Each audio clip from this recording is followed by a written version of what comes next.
We can see your screen. Okay, great.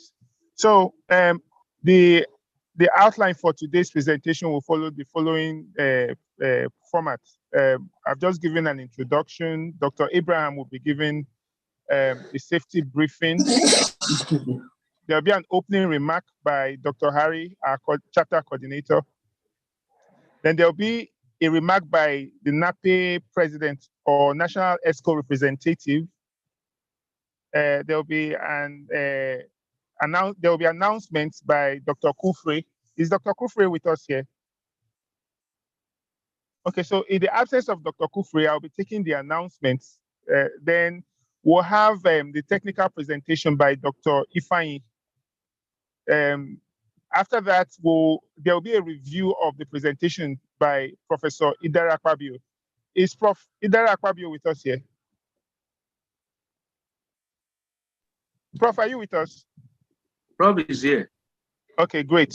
So after that, we'll be taking questions and there'll be answers given.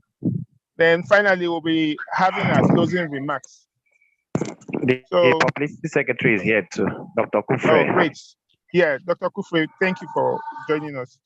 So if Dr. Abraham is here, without much ado, I will invite you to give us safety briefing on what we're supposed to do today.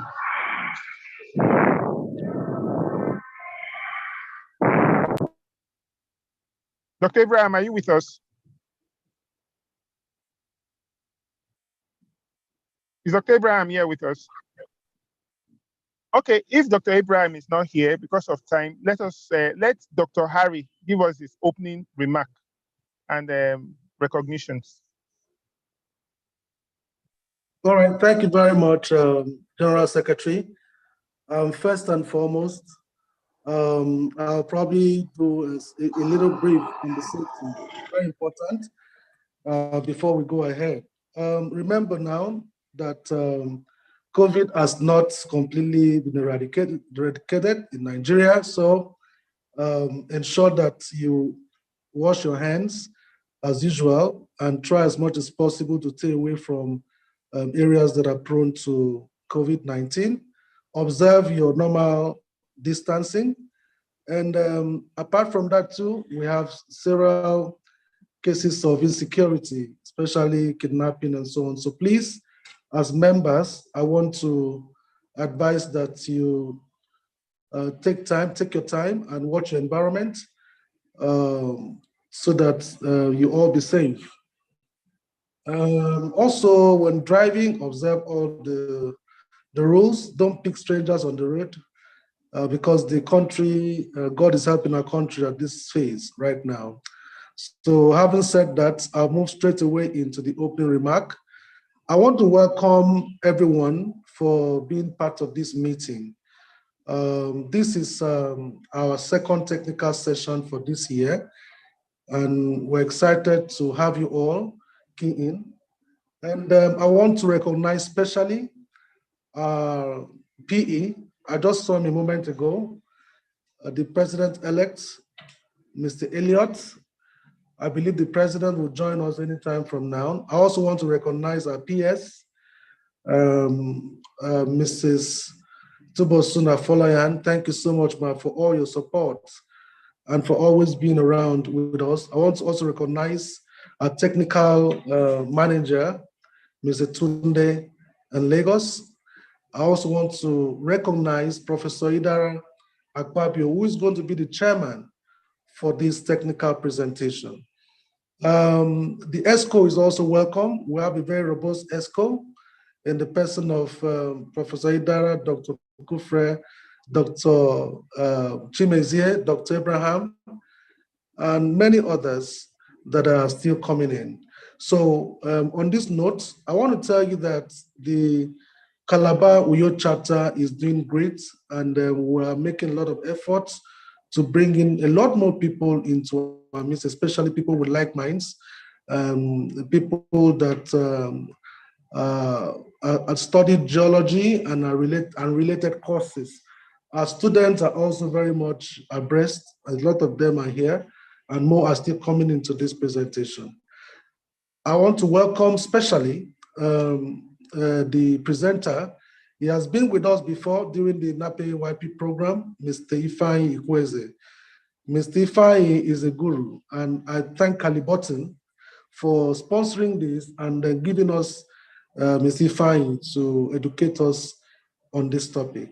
Again, I want to welcome dear PE, the president-elect, to this event. And this is the first time I'm meeting him in the same meeting for Uyo Calabar chapter. It's representing the president. So at this moment, I'd like to call him to give the opening speech before we go ahead with the announcement. You're welcome, Mr. Elliott. Thank you.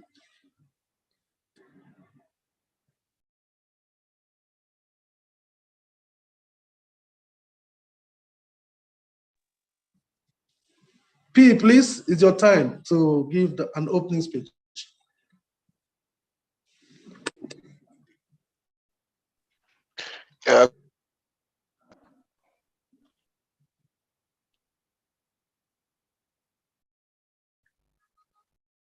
Hello?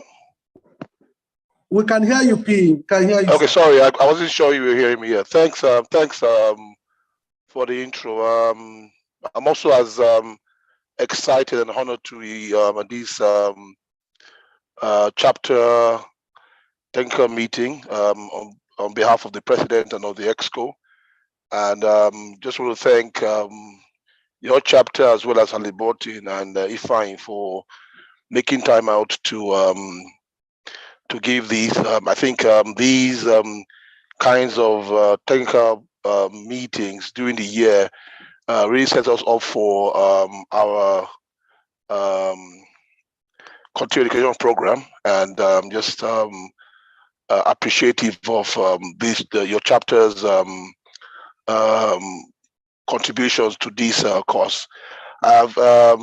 Ifeanyi, I'm sure will give a very insightful presentation today, and we just want to also highlight the fact that we do have a number of events planned for the year, and we'll also find avenues such as these to meet. The Divestment Workshop next week, for example, the number of events that we have planned, but also a clarion call to your chapter as well as other chapters to please join us in making this year an exciting year for us. We are halfway gone, but we have a lot of activities to plan for this year that will culminate in the November international international conference. So glad to be here, and looking forward to a great session today.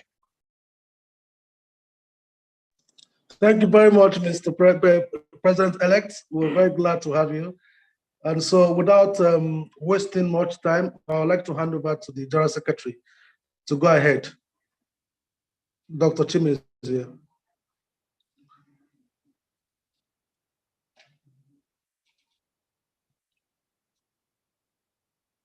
Dr. Chime, are you on ground?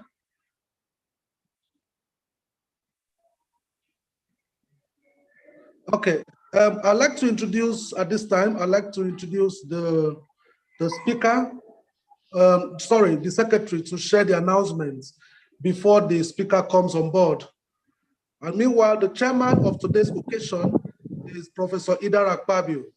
So after the presentation, Professor Idara will review, and then we'll take questions and answers. The questions and answers would be through chat. You can just chat the questions, or we'll also give you a opportunity to talk. Thank you very much. Over to you, Dr. Chime. All right. Yeah, thank you very much, my coordinator. Can you hear me now? Can you hear me? Hello? I can hear you. Okay, great. Thank you very much. Thanks, everyone, once again for gracing today's occasion. I'll just run through the announcements. I'll be very fast because it's self-explanatory on its own. So this is the month of July in the year 2022, and we're looking at the monthly technical business meeting announcements. We'll be having can you see my screen? Can everyone see the screen? Yes, we are seeing your screen. Okay, great. So on from 13th to 17th of November 2022, we'll be having a global energy transition, and that we'll be having the NAPE conference. There's a NAPE International Conference, and its theme is global energy transition and the future of oil and gas industry. It's involving regulations, emerging concepts, and opportunities. So we are all encouraged to register and attend, because it's one of the highlights of the year for NAPE.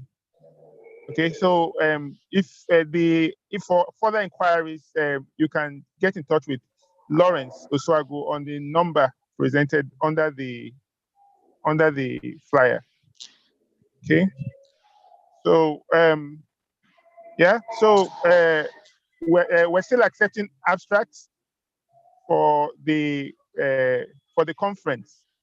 The deadline for the abstract submission has been extended to the 31st of July, and you can submit your abstracts under the following themes: energy transition, gas development, geo-environmental strategies in the energy transition era, new concepts and approaches in geophysics, petroleum system studies, new technology, geoscience training in the new energy mix, adapting in the changing world. Okay, so yeah, we're all encouraged to become full members of NAPE.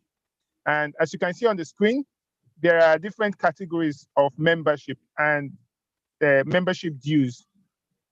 As a student, as a geoscience student, you're expected to be a member of NAPE, and it's not so expensive. It's just 2,000 naira. Membership dues, 2,000 naira per year. As an active member, you'll pay 12,000 naira. Active members are professionals, young professionals, lecturers, industry professionals.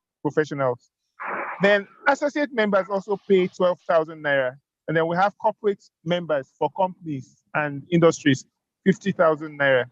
Please, we're all encouraged to pay our membership dues and be full members of NAPE. Today's presentation has already been introduced. We'll be having deep learning seismic inversion, a data-driven approach given by Dr. Ifeanyi Ikueze. And in July, Port Harcourt is also having a technical presentation today.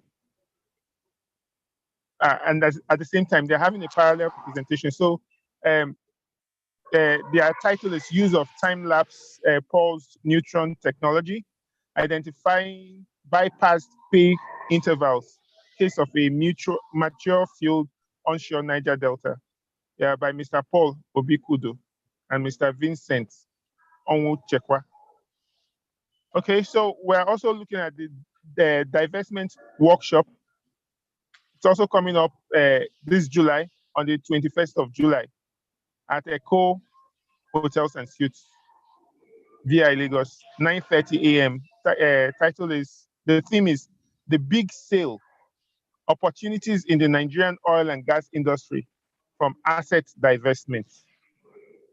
Okay, so this is also continuation of the initial. So members, for registration, members are supposed to pay 30,000 naira, and non-members are supposed to pay 40,000 naira. Yes, we have our newsletter. It is available now, and you can access it on our website. Access it on our website. You can also contact Tunde Adedeji for further information. Okay, so we also have, there's a mascot design competition. Mascot design competition for all members of NAPE. You have to be a member of NAPE to participate in this competition, and it has a price of 100,000 naira for the best design.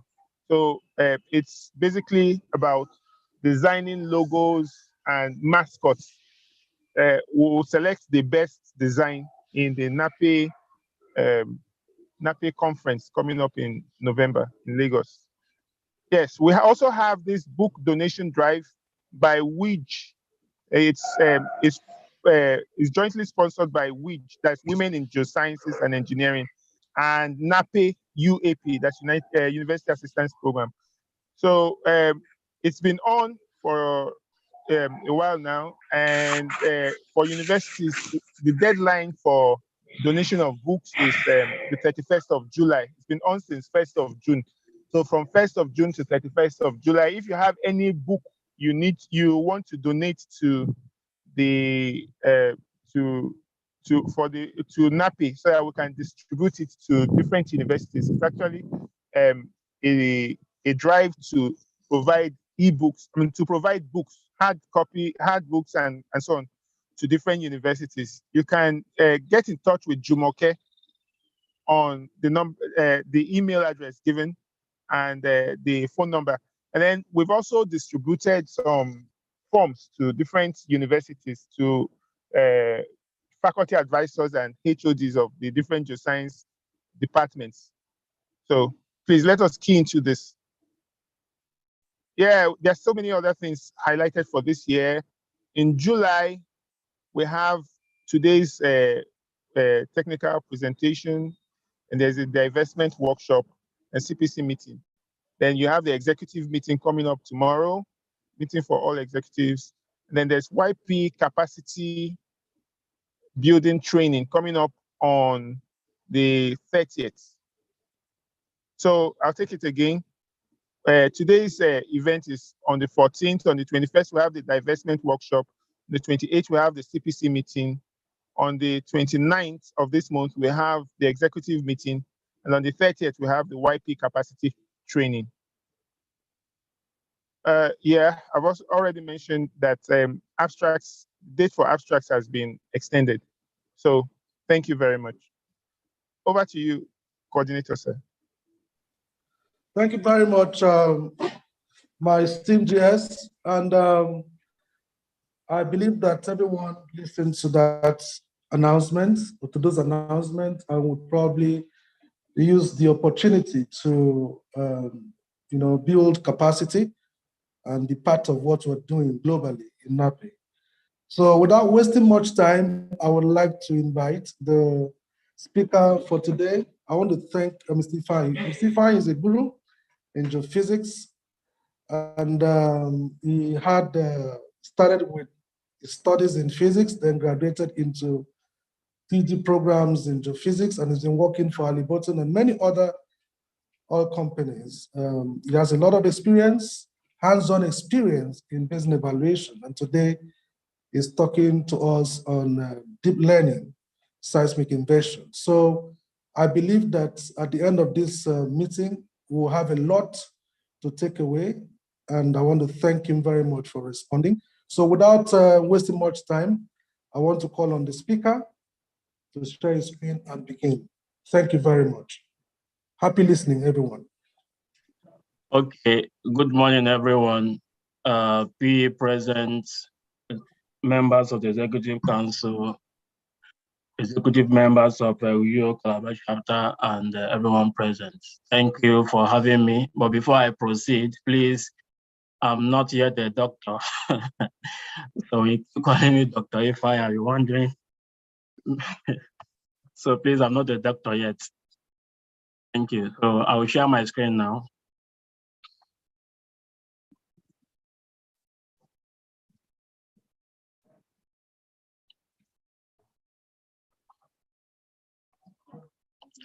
So can you confirm if you can see my screen? Yes, I can see your screen. Yeah, okay. We can see your screen. You can see your screen. Okay. I can see. Okay, so I'll be presenting on deep learning seismic inversion, our data-driven approach. And this is the agenda, the general outline for today. We're looking at the basic concepts, then the inversion decision, then we'll look at the deep learning, then lessons, recommendation, and conclusions. Before I go into the fundamentals, from our conventional seismic interpretation methodology, there are several pitfalls. So one of the pitfalls is that stratigraphic union between layers, sometimes can be missed on your seismic data. Seismic events are actually time boundaries and not necessarily stratigraphic in nature. For stratigraphic interpretation, first seismic overlap can occur sometimes due to limited seismic resolution. So, of course, so what's quantitative interpretation does basically just to help us to reduce some of these uncertainties, from the conventional seismic interpretation approach. So what is actually seismic data? Even why is seismic data? What is actually seismic inversion and why seismic inversion?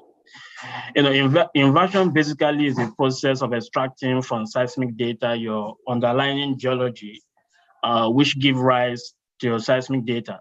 It attempts to remove the effect of the wavelets and then return to the actual Earth model, and is considered to be a deconvolution process. From inception for decades, inversion has been used or have been applied to post-stack seismic data with the aim of extracting acoustic impedance volume. But in recent times, inversion has been extended to pre-stack data with the aim of extracting, both acoustic and shear impedance volume. This, of course, allows us to calculate our pore fluid. Another recent development, is to use the inversion result to directly predict lithological parameters such as porosity, net sand, and water saturation. So I learned that we have a lot of students here. I'll try as much as I can to use relatable concepts to explain some of these complex terminologies that we have here. So the essence of acoustic inversion or inversion is basically to produce more or improve accurate and detailed structural and stratigraphic interpretation. So someone will be asking, what is fault modeling and what is acoustic inversion and stuff like that. So basically, if I take you back to your seismic data acquisition, for the benefit of students, among us, how seismic is acquired. You lay your geophones, then your energy source, then you detonate your energy source to generate your wavelet. And this wavelet convolve with the underlying geological property, which is called your reflectivity. And this reflectivity is a function of acoustic impedance. And acoustic impedance is a product of velocity and density, plus your noise to give you your seismic trace. And several thousands and collection of this seismic trace gives rise to your seismic data. And from your conventional seismic interpretation, so we use this seismic data to do our conventional interpretation, like your map, to map your fault and stuff. So using this data, there's a lot of uncertainties, like I mentioned previously, that arises when you depend on your trace domain in terms of your interpretation. And that gives rise to seismic acoustic inversion. Another thing again is that your seismic data basically have time boundaries, what you call your boundary property, while your acoustic inversion is your layer property. And as time evolves, we begin to move away from modeling our seismic trace to using a data science, in predicting our reservoir parameters. So if you look at my screen here, which is what I just quickly explained, the goal is the geology, the lithology. I don't know if you can see my mouse. Then we have the velocity and density, which give you acoustic impedance. Then your reflectivity series plus your wavelength, then to give you a seismic trace. The reverse of this process is what you call your acoustic inversion. Let me use a more relatable concept. Let's say, for example, as a young man, you saw a lady that you're interested in, that lady in question is an underlying geology. You, the young man, is a wavelength from the energy source. What happens? You approach this lady and, told her your interest and she accepted. Then both of you got married. That process is convolution. So your wavelength convolving with the earth reflective, which is the geology, which is the lady, plus the noise, probably friends around to form the seismic trace.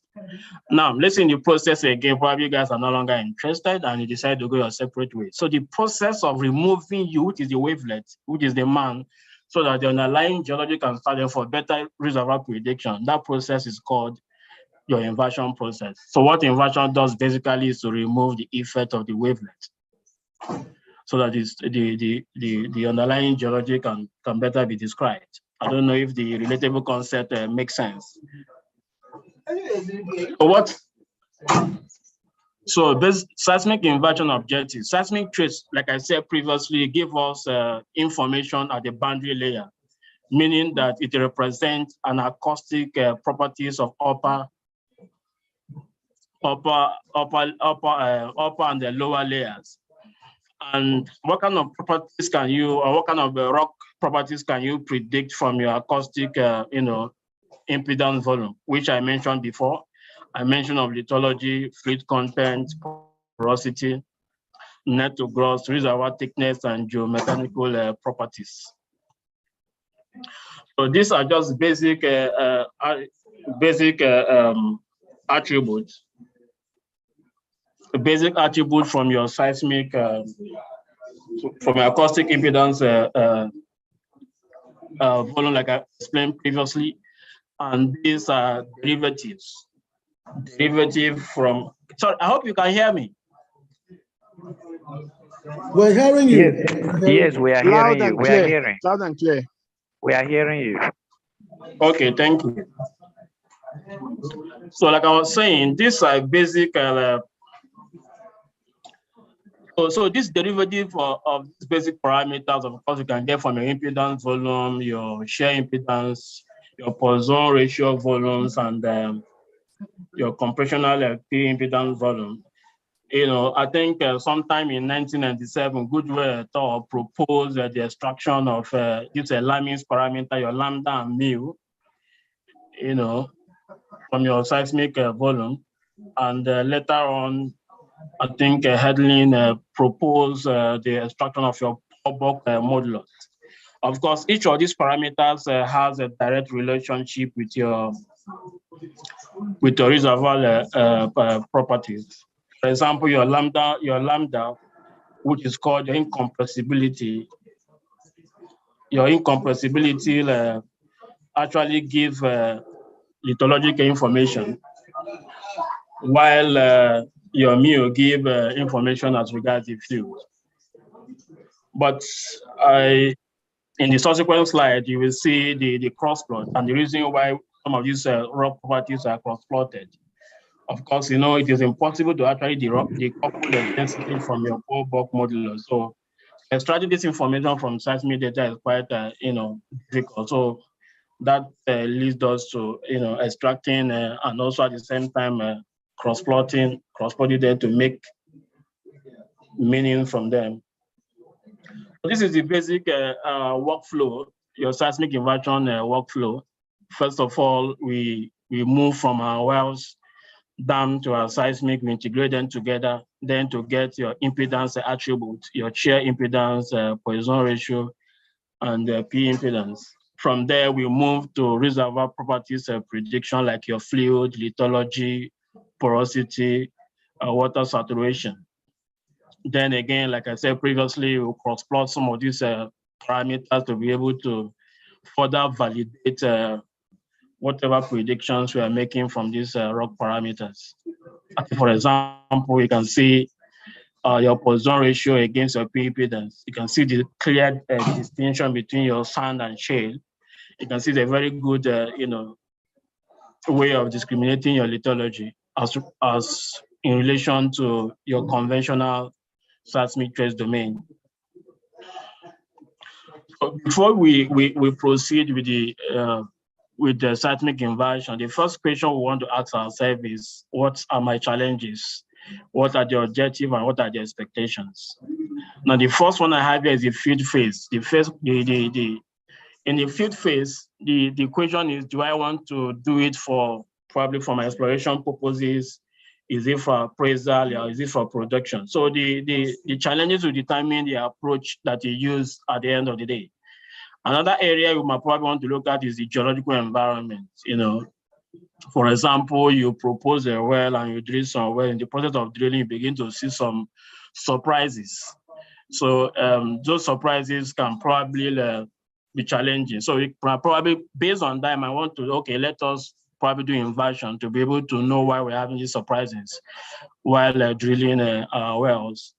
There are some instances where we might have some surprise in terms of the geology. So it comes in handy in helping us in doing that. Do we want to apply in a conventional or unconventional way? What kind of environment are we dealing with? Are we dealing with a classic or carbonate environment? Are we looking at fluid type or lithology or rock type? Another thing again is the data coverage, because your data coverage will determine the objective as well, and the kind of expectations from the studies. So also look at the seismic data availability and if possible, if it's available, reservoir analysis availability. So this slide is just basically showing us the seismic data, prerequisites. Before you embark on your seismic inversion process, there's some fundamental prerequisites. You need your well data and you need your seismic data. What kind of well data do I need? So this data, do they meet the set objective?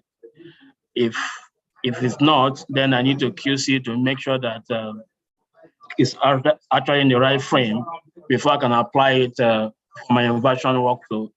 I also need to correct this my log for for environmental purposes. For example, in areas where I have some mud filtrate and stuff like that have an effect on my logs, I need to correct that as well. I also need to find out if my data is consistent with respect to what I want to use it for. Also for rock property log, for rock typing as well, and the rest. For my seismic data, of course, what kind of seismic data do I have? Is there a post-stack seismic data? Is there a pre-stack seismic data? Probably have some angle gathers. Of course, seismic stacking velocity, if it's available. This is very, very key in building your velocity model, most especially when you want to integrate a lateral velocity changes into your model. You also need seismic, of course, for seismic interpretation. Then the seismic acquisition and processing report is very, very important because you need to know how your data was acquired and how it was processed. This will give an idea of the possible challenges you may be facing, which might be data-driven rather than geology-driven. So I also probably need to look at the seismic requirement and the formation evaluation requirement as well. I need to look at the polarity. I need to look at the phase of the data. I need to look at the frequency of the data. I also, of course, need to do seismic to well tile and do a wavelet extraction. And like I said previously, building a velocity model to honor the structure at the same time integrate lateral velocity changes. With respect to my data. In the case of pre-stack seismic data, I also need to do some data conditioning, and make sure that my data is in the right frame before applying it to inversion volume. Why? Because inversion is sensitive to data. The same thing is applicable to my wells. I need this information as well going forward. But these are different type of seismic inversion we have, and it's also dependent on the type of data that the data of interest. For post-stack data, pre-stack data, also the inversion types. We have the data science approach, which we'll be discussing today, and other. So the focus, I won't be dwelling more on other algorithms that are present here. My focus is on the data science, and this is just basically showing us of course, the basic workflow, moving from your well to your seismic, then the seismic to well tie, then of course your wavelet extraction, your inverted acoustic impedance. From there, you can extract your reservoir properties. From there, you can move to fluid prediction and rock types. I don't know if I'm too fast. You're okay, please go on. Okay. So this is the workflow. You know, I have here with me the traditional workflow and the deep learning workflow. Before I proceed, I probably want to throw more light on deep learning. Deep learning. Deep learning basically is a subset of machine learning. You know, so the algorithms are basically created just like the way your brain, the brain works. So all this network of the algorithms are together called the artificial neural network. So in a more simpler terms, it replicates just like the human brain. The human brain works. It helps to solve all complex problems with the help of algorithms and its process. It's actually a very exciting concept. Before now, computers can only do what they were directly taught. Today, they can make sense. They can make sense of unstructured data, just like our seismic data, and learn without supervision.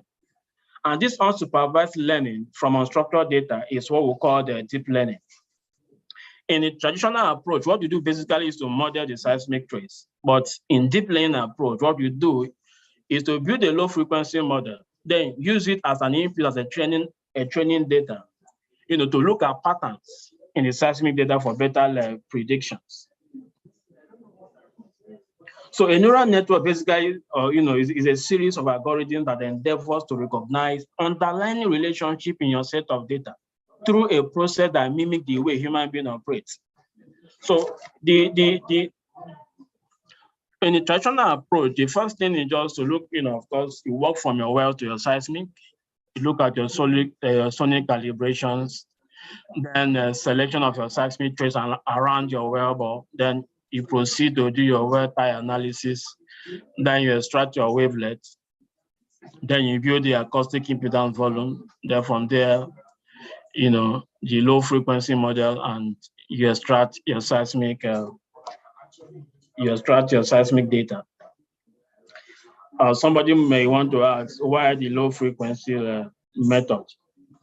Of course, low frequency is based on the frequency of your well data information, and your seismic data is a high frequency data and is band limited. So your low frequency model gives room for bridging the gap between your low frequency and your high frequency. It accounts for data variability between your seismic data and your well data, and also helps in a vertical resolution of your data. So it's very important to integrate the low frequency model and high frequency model to account for the absolute rock properties, for your reservoir description. And because of the band limited nature of your data, of our seismic data, so there's some data gap or data, missing information. So to be able to integrate those missing information, so we integrate your low frequency model, which we build from your well, and integrate with your seismic data for the data learning approach. So the low frequency model we built in data learning approach is what we use as a training input, to look at, to build those patterns that we want to see in our seismic data. So for deep learning approach, of course, you do your sonic log calibration, the same process, then your selection of your seismic trace, your well seismic data, then you do parameterization, then you train your algorithms using the low frequency model that you have built from your wells. And then CNN prediction, which you see more in our next slides. So the data preparation for using our DNN approach, like I said previously, first of all, you need to build a low frequency model from your seismic data. Then you integrate, of course, with your seismic data as well. Then you build the velocity model. The essence of the velocity model is just to integrate the velocity variations in the lateral direction. After that, you now build what we call this seismic cylinder around the well. Then you extract your wavelet, and then the acoustic impedance calculation. Then to give rise to the low frequency model. So after the low frequency model, you need to do data augmentation. Somebody may want to ask, why data augmentation? Since I already built my low frequency model for my wells. So data augmentation, basically what it helps us to do is to regularize and helps reduce overfitting, when training our machine learning models. And when you train your machine learning models, what you are doing basically is tuning its parameters so that it can map a particular input. And in this case, we are looking at patterns, and these patterns, can exist in different conditions, such as different orientation, location, and scale.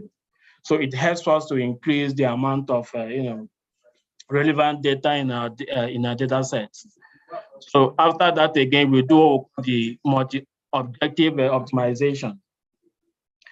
What this does basically is the motivation behind this basically is to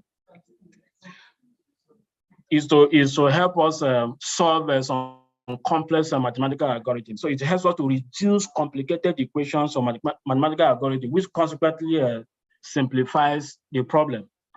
So after that, we invert that and key it into the model, into the DNA model. And in this case, the UNet model, well, I don't know if you need more information, I can always send them more information on this, but what the UNet model does basically is this. It works with very few training samples and provide better performance for data segmentation. And the network is based on fully convoluted network whose architecture was modified and extended to work with fewer training images and yield more specific segmentation of images, and also for better data predictions. So after running through this model, they also do what we call the Y-augmented web data from the multi-objective inversion. And then we have our inversion volume, where you can now proceed to predict your reservoir parameters. It could be fluid, it could be whatever that you can make out, depending on the type of data that you use for the input. So what are the basic achievements with respect to this workflow? First of all, we looked at the wells, we look at the seismic, we also look at the velocity, then most of the impedance. From there, we can look at our Fashi predictions. We can also look at our pore palm as well, saturations, and also our rock type and fluid properties. From there, we can proceed to look at the pay. And the most important part of it is the volumetric, because the volumes is the key. It can also help us as well to look at that positional environment, in areas where we have challenges in understanding the geology. So I don't know, are you guys following? I don't know, I think if I'm not too fast. No, you're okay. I can hear you perfectly well. Okay. I'm following. Okay, so, okay, that's fine. So from your wells to your seismic to your velocity to your impedance volume, from there you can make your Fashi predictions. You can also predict your porosity. From there to your permeability, then your saturations, your rock typing, which of course I already explained why we do cross plots. So for that help us to validate some of the, or to predict some of these reservoir properties, and from there to pay, and then volumetrics. And one of the most important aspects of application is helping us to understand our depot environment, which is very, very key as well. So in conclusions and recommendation, of course, before we embark, like I said, before we embark on inversion study, we need to understand what needs to be solved. And there are three basic phases. Is it exploration driven? Is it development driven or production driven? Of course, this will not determine the approach and the expected result we get at the end of the day. Is it just to improve a better understanding of your geology? It can also be applied as well for carbon capture, but I will not dwell more on that. And of course, after understanding your challenge, the next step is the objective and expectation, which is very, very important to set the list of objective and expectations. And the next step again is your solution. Solution is, do you have the required data available, and what are the conditions of this data? Then what are the limitations of this data? Of course, there are inversion algorithms that are seismic data dependent. Now, in a case where you don't have a well information, so what are the limitations if you are just depending on seismic data alone in running the inversion volume? And also if you have wells, what are the conditions of these wells? Are they in the right conditions for you to use for this particular studies? Then flexibility and limitation of the proposed solution as well is very, very important. And also the knowledge, time, effort, and cost. I think I'm not going to dwell more on the business part of it, but of course for those of us in the EMP, we know the implication in terms of business value.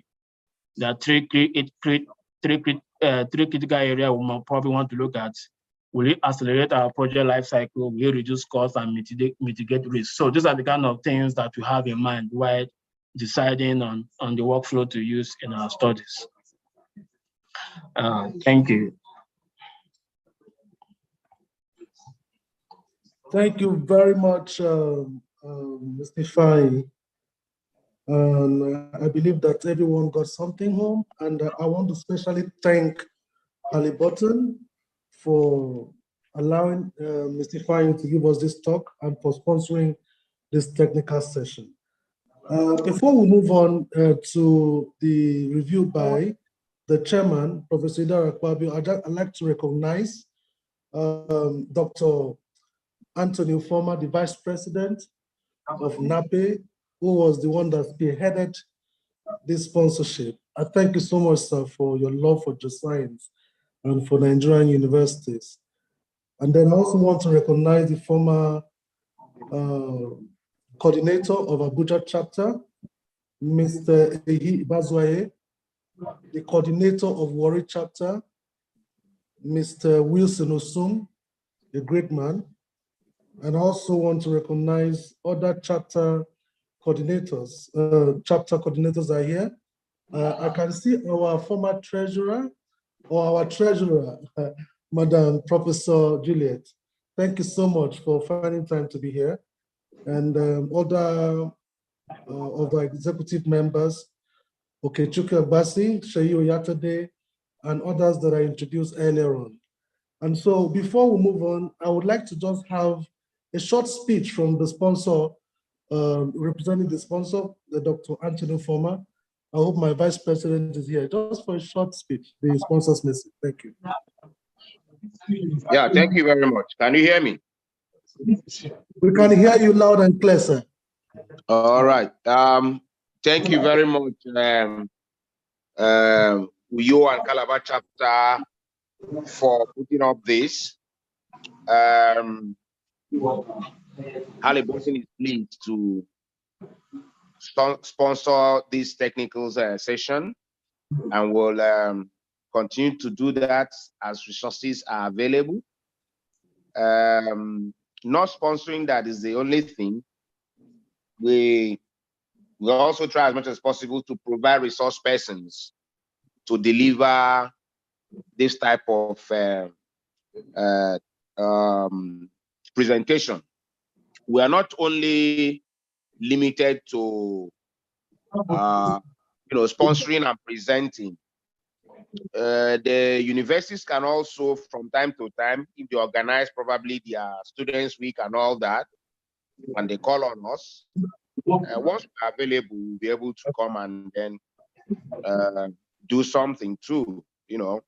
All we need to gather at this time is just knowledge. We need to gather knowledge. That's what we need to gather at this time. Knowledge, knowledge, knowledge for everybody. So I want to thank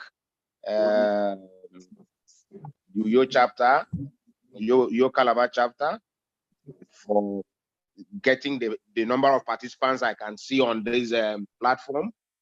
They are quite encouraging, despite the fact that students are not around at this point or at this time. And then also thank those who, despite their busy schedules, were able to log in and listen to this topic. For the presenter, I'm so impressed with his local examples, you know, especially the one about the other side of life, which I'm sure most of us would never forget that analogy to what he was talking about, wavelength and all that. Suffice to say also that what he has said or presented to us, Harlliburton has the tools, the software to carry out these operations. Very, very easy. Harlliburton can also go the extra mile of, you know, training and hand-holding whoever needs it, whether in the industry or whether in the university, to ensure that they have a hang on that, on the tool. So once again, thank you for listening to the presenter, and good job to Uyo Calabar chapter for putting this up. Thank you very much. Thank you very much, my digital vice president. Again, thank you. We're so happy to have you here and for all you do for NAPE. Thank you. So I'll leave the stage for the chairman to do a review, then we'll take questions before we close. Please stay on. Thank you very much. Professor Idara Pabio.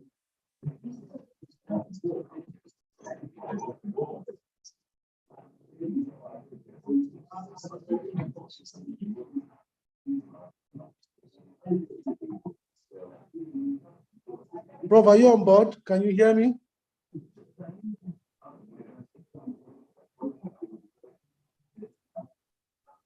Okay, while Prof comes up, if you have any questions, please, you can go ahead. If you have any questions, so we can... Can you hear me? Okay, we can hear you, Prof. Go ahead. Okay,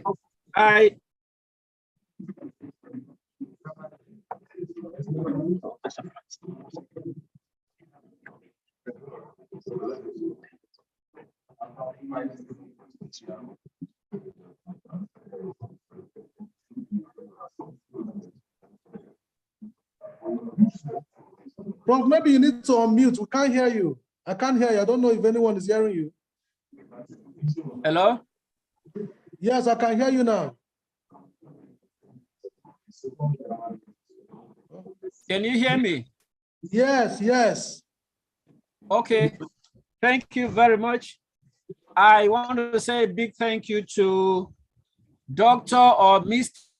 Ifeanyi, whichever he likes to. Are you there? We can hear you, Prof. Go ahead. Okay, so thank you very much for such an in-depth expository of seismic inversion. Now, I just want to give a brief summary of what he has said, and then the students or who ask questions will need to bring it up.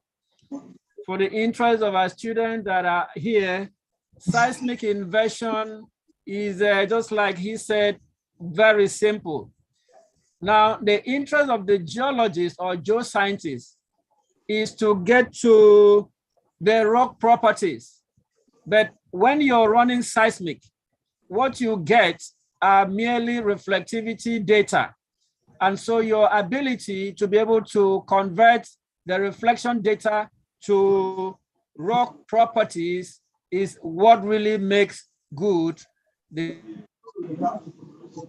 basically seismic inversion is converting the reflectivity data into rock property and all of that. And that is what Mr. Ifeanyi has told us. And so what we are looking at, like he said, is the acoustic impedance, which is the sonic velocity and the bulk density. And like he also said, uncertainties do exist during data acquisition. And so there is need for inversion where these uncertainties are taken care of. So inversion removes the effect of wavelets, like he also mentioned. Seismic trace gives information on the boundary layers, but what we really need is information on the rock properties. He has mentioned also the requirements that are needed for seismic inversion. He mentioned the well data, he mentioned the seismic data. We need information on rock properties, the kind of logs that will give us information on porosity, on the water saturations and all of that. And he also mentioned that the seismic data we need a post-stack data, we need pre-stack data, we need stacking velocity and all of that. Now, when we combine these two, we get to a velocity model. And from this velocity model, we have a well data time. Now, in summary, the achievement and the benefits that we get from seismic inversion, the achievement, like he mentioned towards the end, will from the wells, we get to the seismic, we get to the velocity in on rock and fluid properties, net pay, and then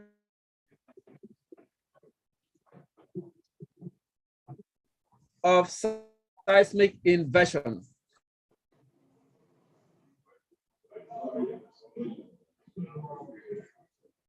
Algorithms to do some of the things that we used to do traditionally.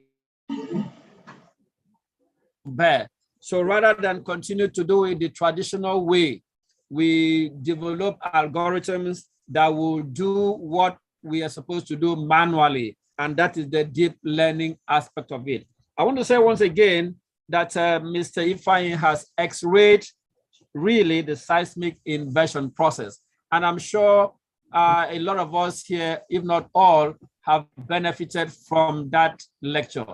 Thank you very much once again, as it is now open to take questions or to take contributions. I have not seen in the chat column, I have not seen anything there to show that there are questions that have been dropped there. But if you raise your hand or you have any comments to make, please, you can do so now. Thank you very much.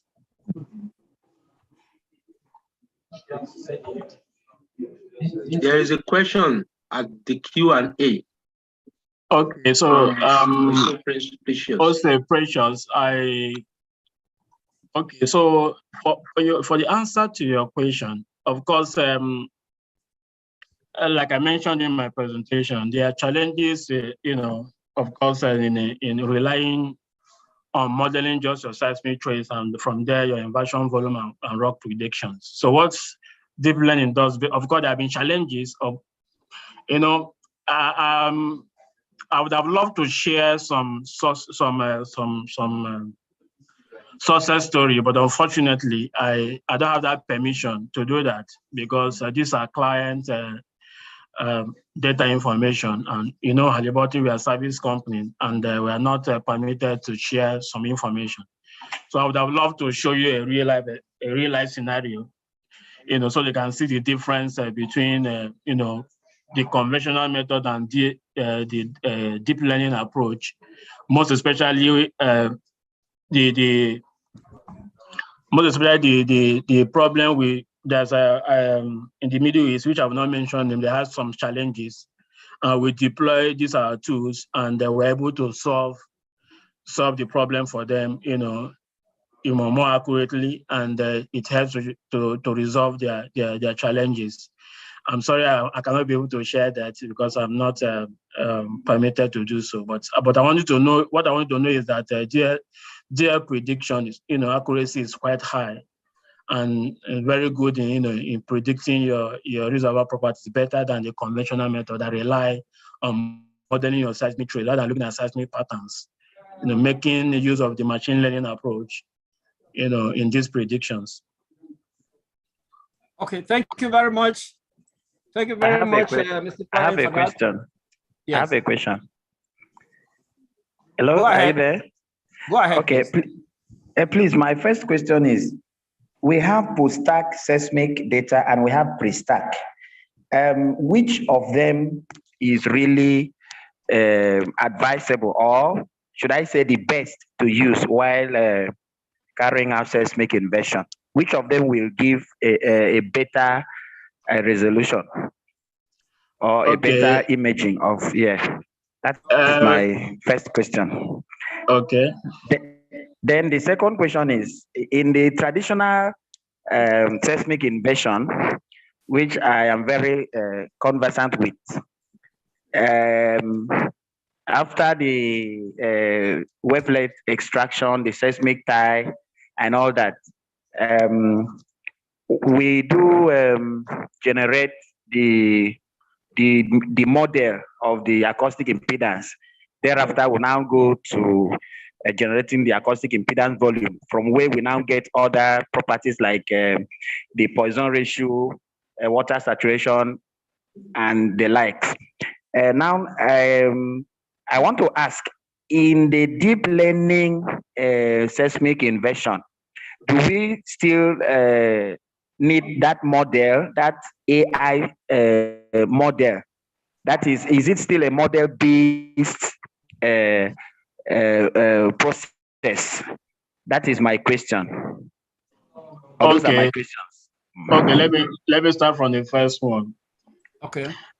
So for the post-stack and pre-stack, I will not say that, it depends. One thing about the inversion is that it is data dependent.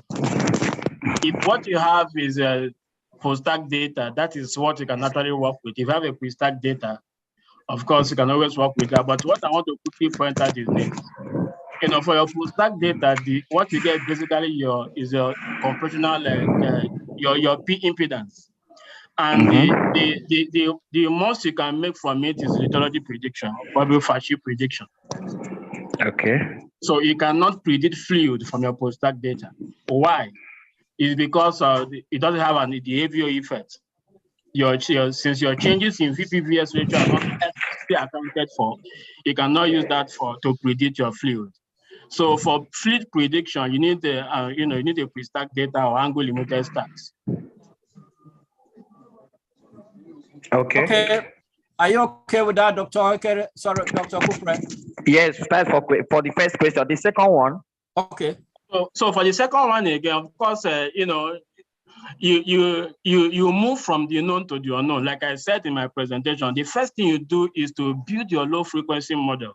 You have to build an AI at your well location, using your well. What I call the low frequency model. So is that your frequency, your low frequency model that you now use as your input? Okay. As your input training data into the data science or into the deep learning algorithm to predict the patterns. And remember, when building when building that, you also incorporated your seismic, because you need to integrate both your low frequency model, your high frequency model, which is your seismic data, to come out what I call seismic cylinder. So that seismic cylinder is what you now key into your data deep learning algorithm to look at patterns, the patterns in your seismic data. The difference between the two is that in your conventional inversion in your workflow, you are modeling the seismic trace.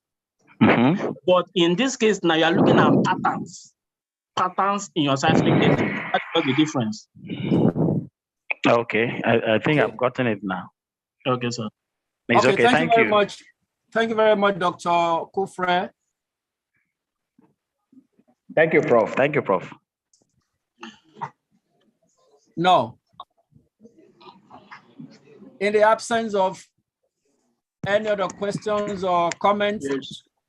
Our attendees are here, they have questions. So let's start with Joseph Akpabio. Let's have your questions and comments. Joseph Akpabio. Water saturation.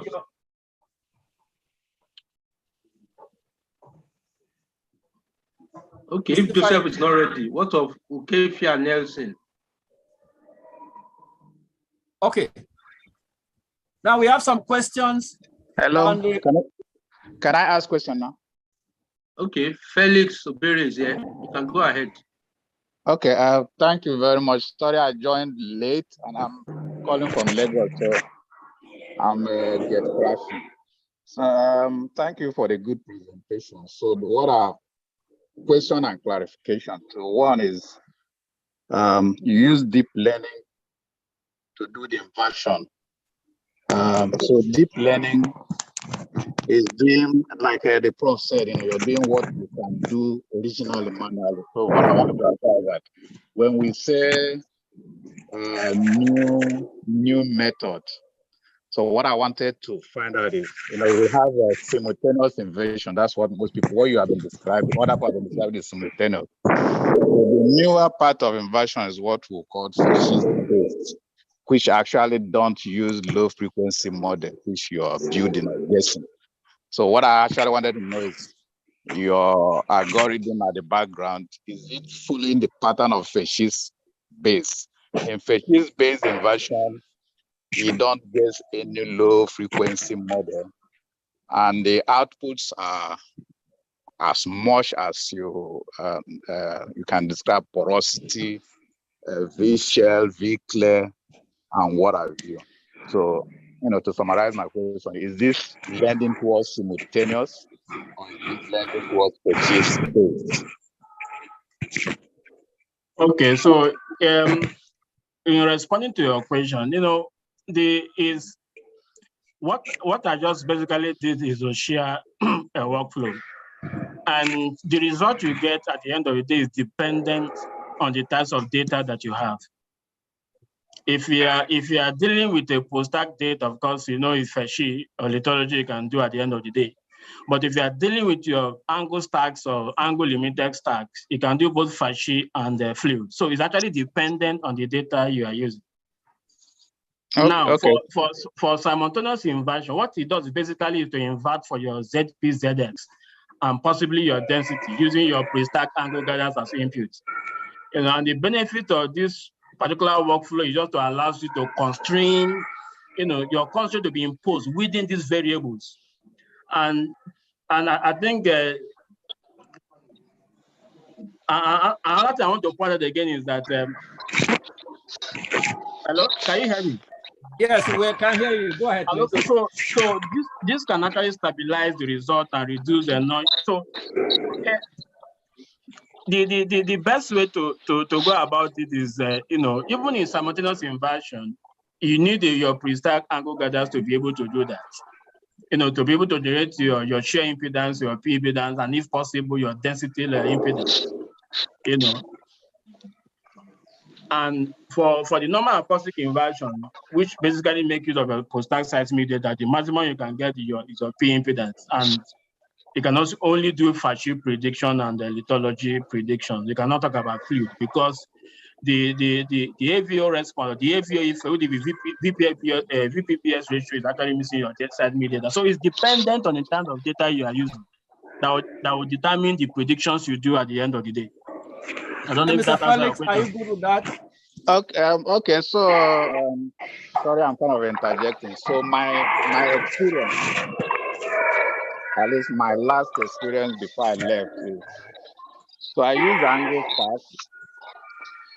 stacks, which are post stacks. They use angle stacks, and I do the phase inversion. It takes a different approach.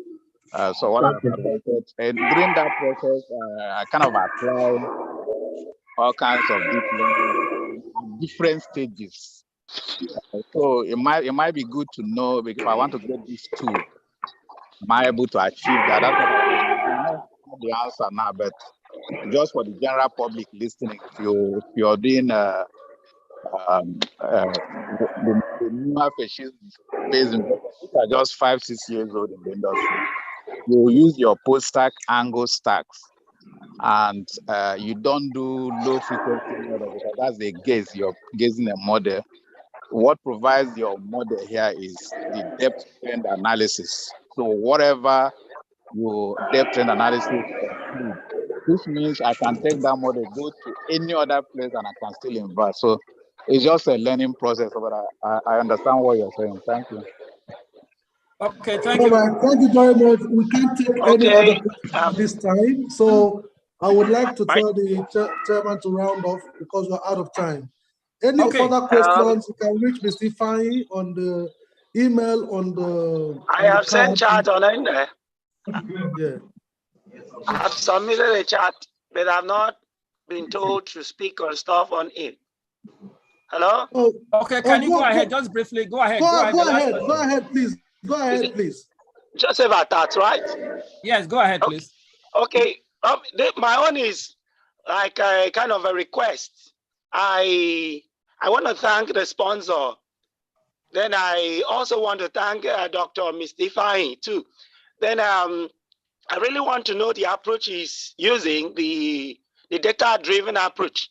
But I think I want to plead with the sponsor to see how they can arrange a workshop for maybe a kind of a training session, maybe 3 days for the active members that are interested in knowing this approach.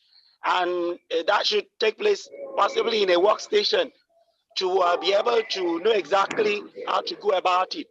Though I appreciate the presentation, but I think there are some other things that I really need to know if these happen to be in a workstation. Thank you. That's what I want to, is a kind of appeal. Okay. Okay. Okay. Taking note of. We have noted that. Okay. Thank you, sir. Okay. Can I respond? Yes, please. Go ahead. This is the Vice President. Okay, sir. Can I go ahead? Yes, go ahead, please. Sir. Yeah, for the last speaker, I think that is doable. I'm looking at, I've not firmed it up yet with the president-elect, but I'm looking at probably Ifeanyi might replicate this at the 3 day short, I think 2 or 3 days short course. Short course, okay, sorry. That normally happens during the conference, close to the conference. So I think we might have to explore that opportunity, and probably we can meet there. Thank you. Very grateful. Thank you, sir.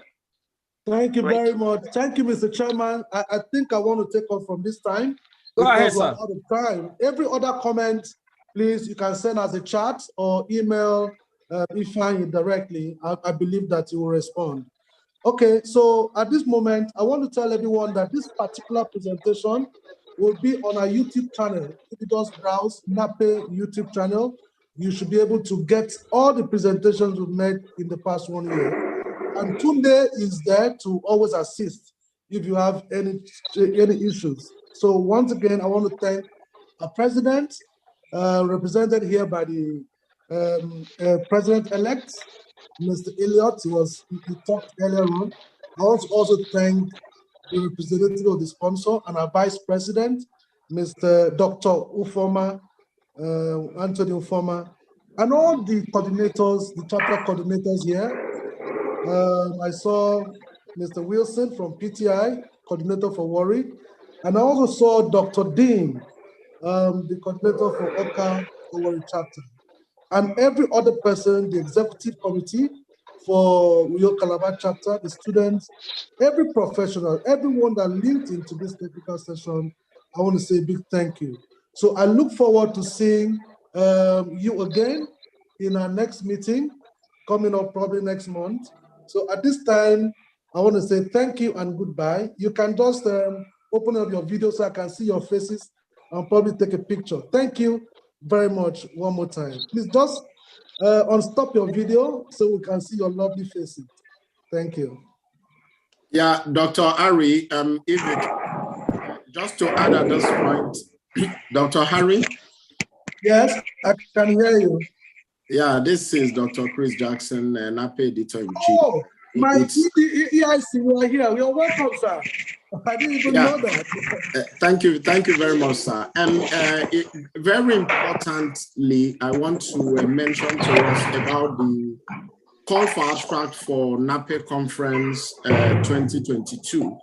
That there has been an extension of the deadline for submission of abstracts, and because of time, I may not be able to go through all the details, but please do well to visit NAPE website and pull your abstract together, try and send it across to us so that they can be presented. We want to hear the research and the studies you're doing, all your interpretations in your industry and in the academia. Just put them together. You see the different sub-teams. Just go through them. We have the deadline till July 31st, 2022. Thank you very much. Thank you very much, my EIC. See my guy, Willow, I greet you. Is it fine? Thank you very much. My VP, thank Dr. you very Harry, much. that's a good one. Thank you very much. I really appreciate it. Good one. Thank you. Thank you. Yeah. Oga P, is he still around?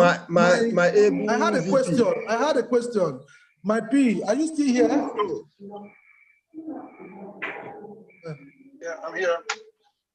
Okay, I wanted to find out if I had someone ask you a question about the investment forum holding on the 21st. Did you say it was going to be sponsored by the national?